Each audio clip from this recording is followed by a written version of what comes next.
All right. Cool. So we are live right now.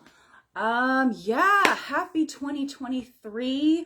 Happy New Year to you. Happy 12th night. We just had 12th night last night and it was so much fun. I performed with the Wayward Companions. Here, I'm just going to adjust this just a little bit.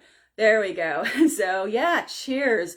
I am actually drinking hot chocolate with cashew milk. And yeah, feel free, like tell me what you're drinking right now.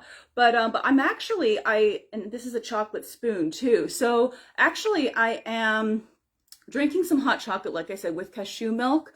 And it's actually made from one of these hot chocolate bombs, and it is actually I had a couple of these left over from my family's at Christmas, and they are really, really cool. I don't know if you're familiar with like bath bombs or anything like that, but if you are, some people make bath bombs with things, you know, that are in them, like, you know, just like little pieces of jewelry or crystals or things of that nature.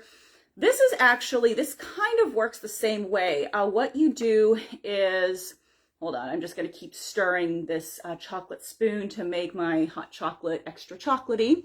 But if you, basically what the way it works is if you, you drop it into, say, your milk of choice, and the heat actually melts away the hot chocolate bomb. So it kind of works the same way as a bath bomb. But what's really fun about these is that the marshmallows are actually inside the bomb, so they come popping out as this thing melts. So yeah, so I am actually, like I said, had a few of them left over for Christmas, drinking them out of my Mythology Candles St. Luke's mug. So yeah, so let's definitely get going. Like I said, happy 12th night. We had it last night, and over the weekend I was out at Fort Ligonier with the Wayward Companions. That's one of the music groups that I perform with. And they are an 18th century music group, 18th century. We do a little bit of all of the above. We do some period music, 18th century. We've done some 19th century, Victorian era, Regency era. We do we outfits to kind of go with the time period that we're requested to play in. We also have, we do a lot of Celtic music too, which obviously that's way up my alley. But yeah, like we were out at Fort Ligonier for their 12th night celebration, which is something they've been doing since 2018. And we've been invited to play there every year, and every year it is such a fun event, and I absolutely adore playing it. Excuse me, I'm just gonna take a sip. I absolutely adore performing it. It's one of my favorite events, I would say. And what it is, it's like it's pretty much a ball, and we do perform some of our vocal pieces, and we also perform instrumental pieces for the dancing portions. And there's a dance caller. This year it was a woman named Peg, and she's awesome. So, but she did an amazing job, and it was wonderful to work with her. And yeah, and the whole thing, it's always a fun event. But there was just something about the energy last night that just really, I would say, that just like the room was completely lit. And I'm not like talking about like just from candles or anything like that. The room was just lit, and the energy was absolutely just through the roof. And we had more people dressed in 18th century attire, because Fort Ligonier does French and Indian War era. And there were more people dressed in 18th century attire than ever before, than ever in previous years. And just everybody's energy was just right on, and everybody participated in the dance, and it was just such an amazing and just magical night. And oh my goodness, I am so glad that, you know, we were asked to play again this year, because like I said, I don't know if it's like because it's 2023 now and there's just a whole new energy. I don't know if anybody else has noticed that, or if you've noticed that or anything like that, but there just seems to be an energy shift, and I'm here for it. You know, there's just an energy shift, almost like, I don't know, switching timelines, or I don't know if we want to get all esoteric and everything, but yeah, but there just seems to be something different about this year, and I really, like I said, I am totally here for it. And I also, in addition, when I'm in Greensburg or in the Ligonier area for a gig or an event, I typically I have family in that area who I stay with, and it's always great, you know, just to get together and like also see that family and everything, and just relax and chill and just be, you know, just be present there. And that was something that I really just, you know, just tried to do this whole weekend, is just enjoy everything and be fully present, because I think we get so caught up in just going, and I'm going to talk a little bit more about this later on, and you know, we just so caught up in like just going, and then perfectionism, and I will say that's something that definitely held me back for quite some time from really doing the things that I'm supposed to be doing. And you know, it's really, like I said, like there's just something different about the whole vibe this year. So yeah, like drop a comment, like especially like if you kind of agree, like there's just something that's really just something that's different about the energy, like there was some type of shift. Definitely drop a comment if you agree with that.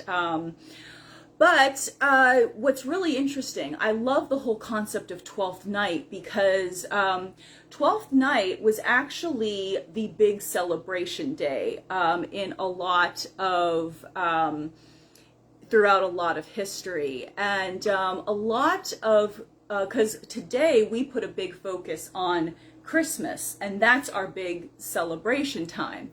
However, back, you know, way back, like hundreds of years ago, up until about the 19th century, that was when, you know, the celebrations would actually start at Christmas, whereas today they start at Thanksgiving, but it started at Christmas, and then it would continue on until Twelfth Night. And Twelfth Night was the big celebration day, and a lot of people tend to leave their Christmas decorations up until Twelfth Night is over.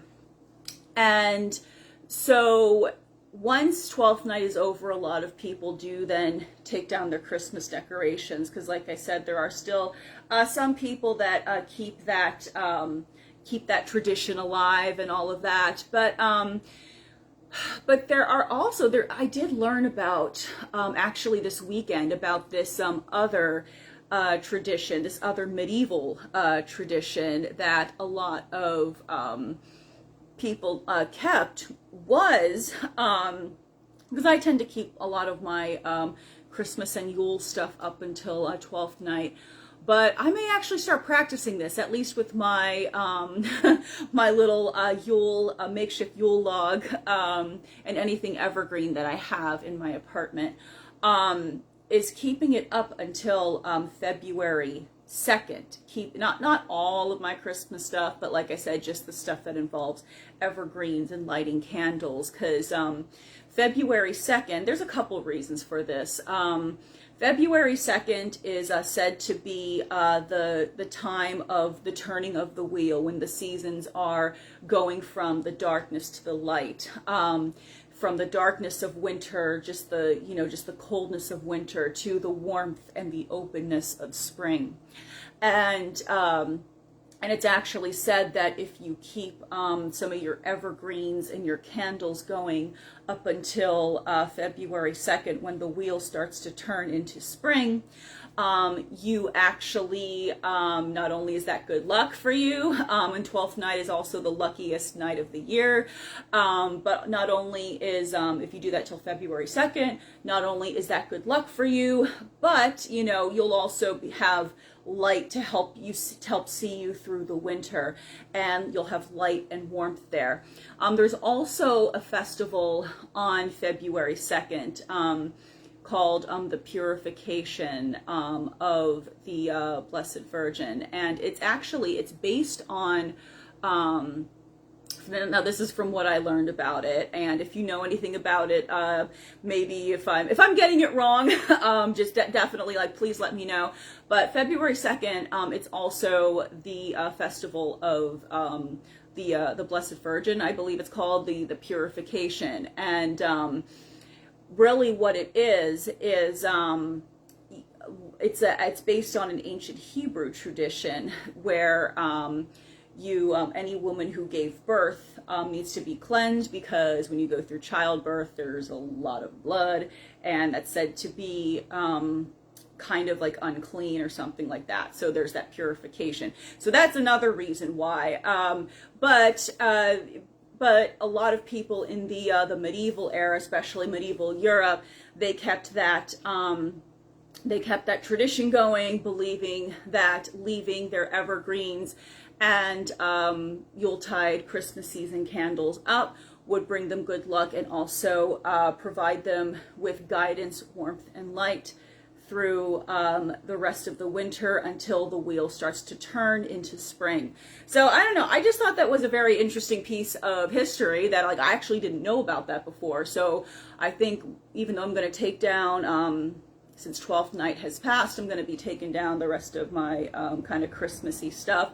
I'm still going to leave up my little, like, Yule log, so, and still burn it and keep the evergreens up until February 2nd, because I don't know, I think that's kind of cool. So keep a little, you know, ancient tradition going. So, all right, so yeah, are there any, like, cool ancient traditions that you like to keep?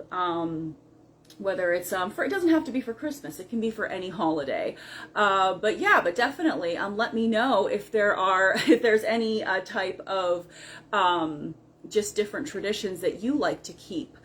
And another thing is New Year's intentions. Oh yes, because, and another interesting piece of trivia too, with the whole New Year thing, and this is also interesting too. There's this other girl that I follow on one of my other accounts, Jade Chanu. She actually made a really interesting Instagram post about how the new year, and I kind of knew this already, but I like her perspective on it, how the new year is actually, technically, it doesn't really start until spring, the spring equinox, which I kind of knew that already. The original the Julian calendar actually had the new year starting the spring equinox in March, and that continued until like 1582, I believe, and that's why, you know, especially, like, say if you watch like the Tudors or something, you know, they're celebrating the new year in the spring, and that was something that was practiced throughout much of history. However, but then we changed over to the Gregorian calendar, which then starts the new year in January. And when you think about it, and other people have commented on this too, like, when you think about it, it doesn't really make much sense to have the new year start in January when everything is kind of hibernating and asleep, and all people really want to do is stay inside. And, you know, and what she posted, Jade posted, was that why a lot of people tend to kind of just let a lot of their New Year's resolutions go, usually after the first week, because I also work in the fitness industry, so I do see that a lot, where people will be like all just ready to go for maybe a couple of weeks, and then they eventually just kind of peter out. Well, it's because our natural biorhythms were not meant to just be, you know, get up and go in the wintertime. Our natural biorhythms were meant to actually kind of just go inside, hibernate, just reflect on, you know, just go into a deep reflection phase. So, and then when in springtime, that's usually when a lot of people get inspired, and that's when, you know, technically you're supposed to be starting on new ventures. However, you know, yeah, like I said, I'm going to do more research into why the Gregorian calendar starts in January, but to me that makes a lot of sense, you know. But then of course by the time spring does roll around, people are already so discouraged that they let their New Year's resolutions or New Year's intentions go back in January, February, so they think, oh, what's the point, you know, at this time. And I say, you know what, just start today. You know, you don't have to worry about New Year's, whether it's in January, March, whenever. Just start today, you know. And just because, you know, the new year isn't really supposed to be until the spring equinox, you know, that doesn't mean, you know, just sit around and, you know, just don't do anything. You can still get started on your goals. Just pace yourself. Just be mindful of how you might be feeling on a given day, you know.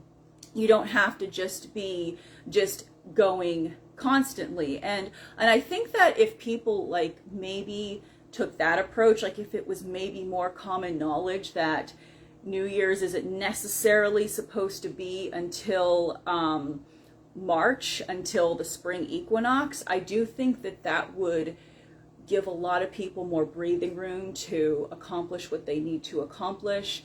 Like I said, you know, it's very, it is difficult to start something in the winter, because especially after the holidays, you know, when we've just been constantly going, and, you know, and all, you know, after that, all you want to do is nothing. But I do think that regardless, like I said, regardless of whether the new year is in January or March, still, you know, stick to something, you know, set some sort of intention, you know, or maybe just set some sort of intention at the beginning of each month. And, you know, just like I said, just pace yourself, just listen to how you're feeling that day. And, you know, if maybe going to the gym maybe 2 days a week right now is more realistic for you, then do that. You know, sorry, my heater just kicked on. So, but then do that. Like, and, you know, and don't, you know, and you know, and don't just use, it's not supposed to be till spring anyway as an excuse to be lazy either, you know. And like I said, whether or not the new year starts in January or March should be irrelevant. We should constantly, you know, just be working on ourselves every single day. So that's my take on the new year and how we should approach it. But some of my personal things that I've been starting up since December is going through this kind of rebranding phase of just my music and even my whole fitness training business and like how I approach it. One thing that used to just pretty much just leave me just completely frozen in a state of, oh my gosh, what am I going to do? Like, and almost scared to take a step forward was something called analysis paralysis and perfectionism. So I used to be such a perfectionist, and sometimes it was to the point of being detrimental. And that's something it's a mindset that I would say in the last couple of months I've had a shift in, and it's thanks to like a couple business courses I've been taking, especially music business courses that I've been taking. one thing that I just thought was brilliant that really put a new perspective on things was this concept that that was being discussed called failing forward. And really what that means is do the best you can with what you currently have. And that's with anything. That is with music, that's with, fitness, that's with whatever business venture that you might have, whatever you might be trying to do at that time. Just do the best you can with the resources that you have and just put it out there, and because you're not going to get any, you're not going to get any experience, number one, by just sitting on your hands and not doing a thing. That's just not going to do you any good. And it didn't do me any good. And especially, I would say, us artistic types, and even other business entrepreneurs, we tend to, I think, and a lot of us do, we tend to just try to overanalyze things. We're afraid to almost make a move because, oh gosh, what if this doesn't sound right, or what if this isn't the right mix, or, what if this isn't the right, product, or what if, this Facebook group I'm launching, what if nobody joins it, you kind of have to stop overanalyzing it. Do the best you can, educate yourself in the best way that you can, and you just got to put it out there. And I'm getting ready to release my EP, The Parting Glass, and I did release the single. It's on my Bandcamp page, and I'm going to be releasing the EP on the 17th of this month. And that was one project that analysis paralysis and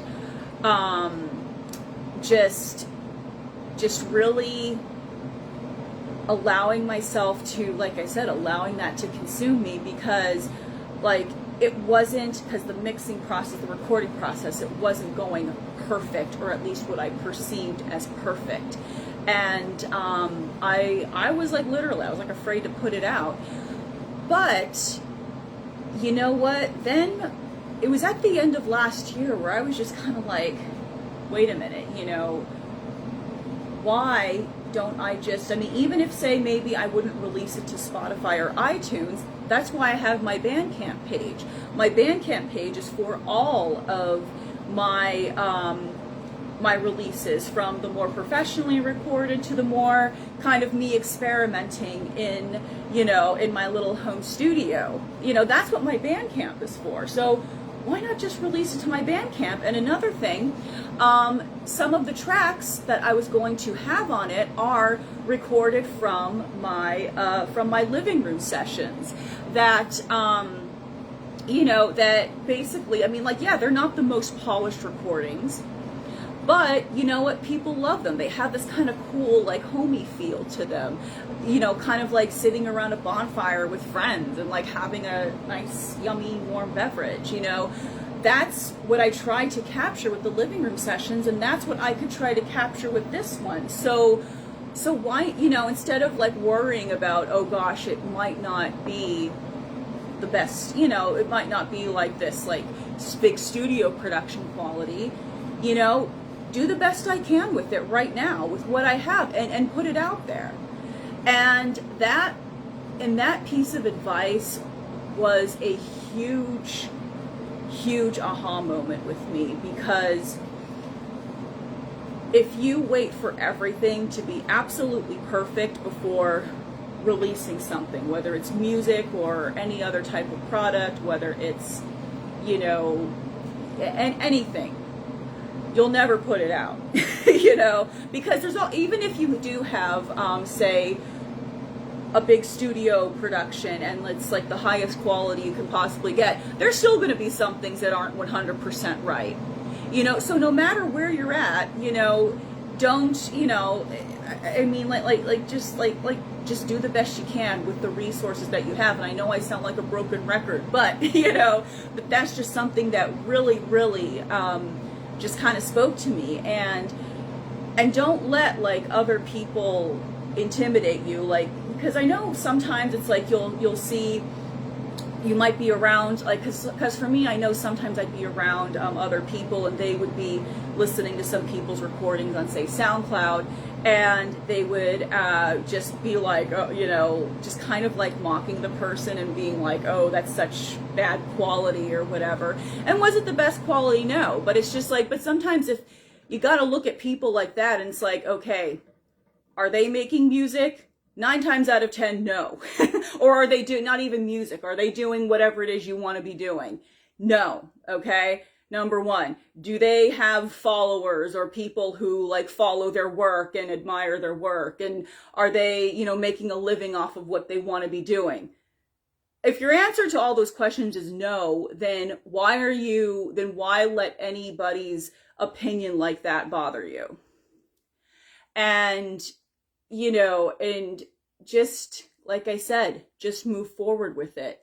It's a lot more than what they're doing. Because, you know, another good piece of advice that I got was those who can do, and those who can't do, sit around criticizing those who are doing. Because when you think about it, when you're out there producing content, you know, you're learning, you're taking business courses, you're practicing your music, you're honing your craft.